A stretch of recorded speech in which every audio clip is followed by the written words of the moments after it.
Y'all already know what it is. Iron Sheik, a.k.a. Abdullah the Butcher, a.k.a. Akbar the Rockstar. We live here in Harlem in front of the Matrix Lounge. You know what I'm saying? I got a Harlem legend, a new up-and-coming pioneer in the culture.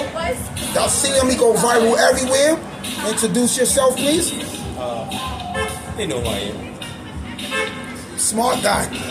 Smart guy is the good guy. Yes, right? yes. So my first question for you is this. Yes. Who's your 5 musical influences? They don't have to be your 5 greatest rappers of all time. Who's your 5 musical influences? It can be Prince, anybody, Sade. Who the 5 artists that influence you the most in your life? My life? Tupac, DMX,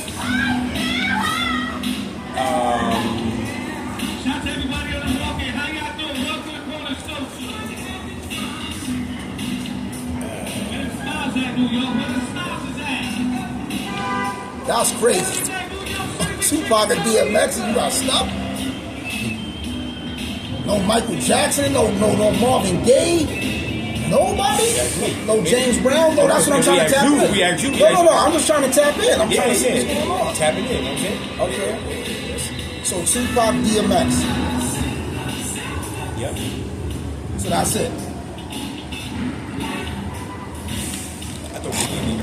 You throw Biggie in there. So those are his 3 greatest musical influences.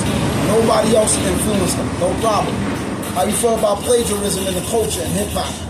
Plagiarism in black culture, period. Let me tell you why. Copying and stealing. Let me tell you why. So my relationship with music was never recreational. It was more so relatable and therapeutic. Talk louder than the people might be here. I got you. So my relationship with music was never really like recreational. It was very like relative and therapeutic. So like when first time I saw the Slipping video, I was in the phone, right? And I was going so like how X did that whole video, that was my life. So being in the system half my life, it was like, damn, I didn't have any type of, I think, guidance, right?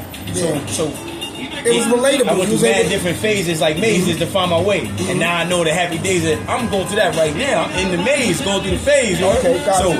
and then so just like DMX was just, he captured that raw, because I had a abandonment issue. So my mother was doing drugs, my father wasn't around. So DMX captured those raw emotions, specifically the abandonment issues that I had.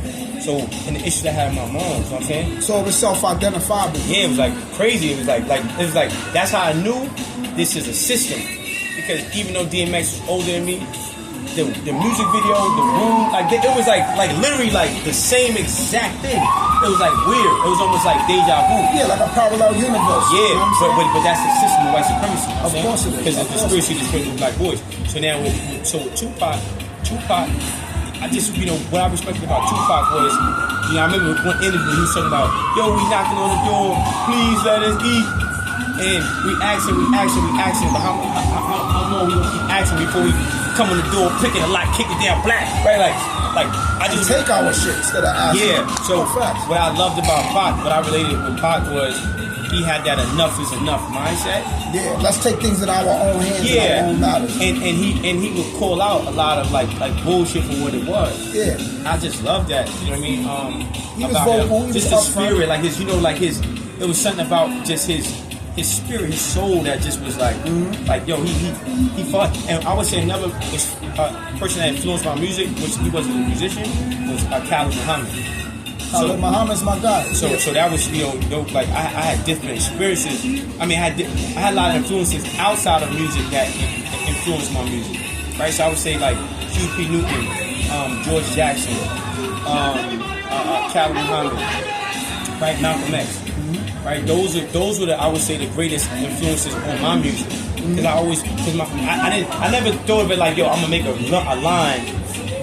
Even my lines now, right? Eyes closed, here come the vision. I got a dream again. Break the curse, age in reverse. I'm 19 again. Time ticking, voice in my mind screaming, we out of time. Cheat code, guard on my side, still in my prime. You know what I mean? So it's like, you know what I mean? Like it's just like, you know what I mean? Like I'm going through like it's like having knowledge yourself and being aware and having taqwa, having this relationship with Allah, and then putting that into the music.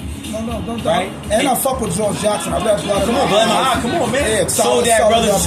Come on, right? So that was because I always felt like, for me personally, I was always in a system. So I knew what it was like to have to fight a conditioning that they was trying to place on me, on my consciousness, and I always would rebel against that. So right, Okay, you know what I mean? hold on. So we know you loaded with information. So I got you. The third question: what do smart guy bring to the culture? I got you. Wait, you talking about plagiarism? I want to say something. About plagiarism. Yeah. Yeah. Well, I feel like we all are connected and we all influence each other. 6 degrees of separation. Or 7 degrees of connection. Okay, gotcha. You know what I mean? So this is how I feel. I feel like we all inspire each other, right? Like, I remember I would come to you and ask you because I was obsessed with this pattern, and I would love your rhyme scheme, right? And I would see like, okay, I know Lux was around you. I even had conversations with Lux, and I had conversations with you. I'm like, okay, I'm you know, it's like I'm like Missy Moto. You know what I mean? For the guy from the book of Six Rings, you know what I'm saying? The Wooden Sword, you know? I'm searching far and wide, pause, like, for styles. Yeah, no facts. And you inspired, like, you know, what's that shit I said? They switch up comments. Once they realize his armor under the garment, I back out comment. Bullet stain your conscience. 4-5 quiet the nonsense. You want to be with a graveyard dog. I've been nice since I bathed in blood. So why should I wait? Right? So like these syllables. Yeah, right. So now I'm watching them acting, right? So and then in order for me to feel confident enough using my sword, pause. I'm taking your ninja stars, your ninja, right? Pause, like, and I'm trying to, right? So I think but you put it in your own way. 1,000,000%. Yeah, but a lot of times you made it smart guys style, so it wasn't a complete copy. It was an influence. It was inspiration, but you did it your way. Right. But I believe both is necessary. Influence in what was influence in what did you say? I said inspiration and influence. I feel like influence, inspiration is important, but we got music, hip hop has been infiltrated by white supremacy. So we don't create nepotism. Every success in hip hop is immaculate deception, and it's like, you know, they close the door, they blaze the trail, but close the door and cover the road. It's like they want me to fail. So the white man, so-called Jew, want me to feel like I emulate Iron Sheik. What's wrong with that? I'm a lyricist, I'm a prop. I emulate you. I emulated Lux before. Right? So what? With what? So what? I mean, so like I'm connected, these my brothers.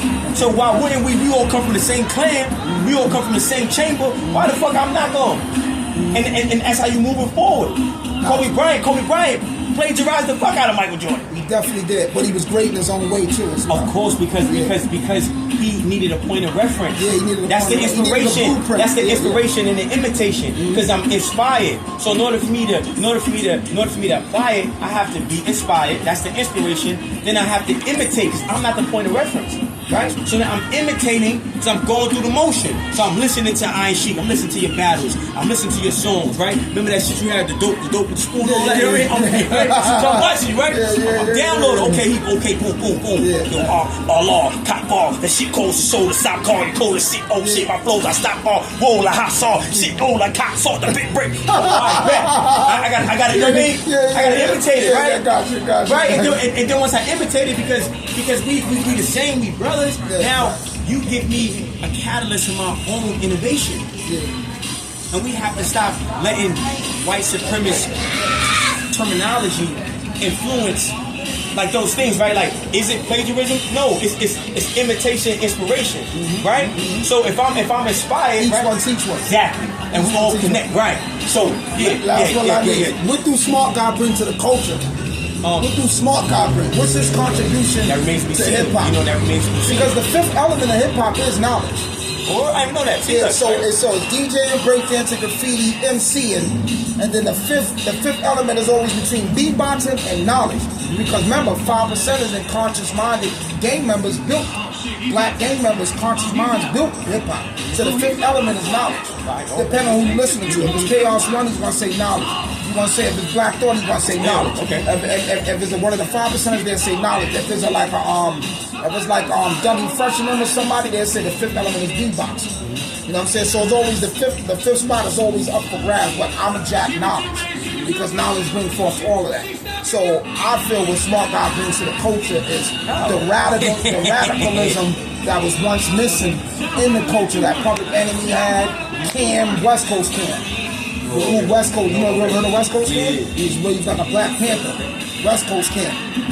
So you bringing back radicalism, revolutionary minded, like dead presidents. You know what I'm saying? So that's missing in hip hop. Everybody is over the stove, whipping up coke and drugs. So if that's you know what I mean? Because I feel like I'm still contributing. No. You is. I'm still growing. I'm not done with my contributions to the culture, and you're not done either. Maybe so. But so far, this is your roots.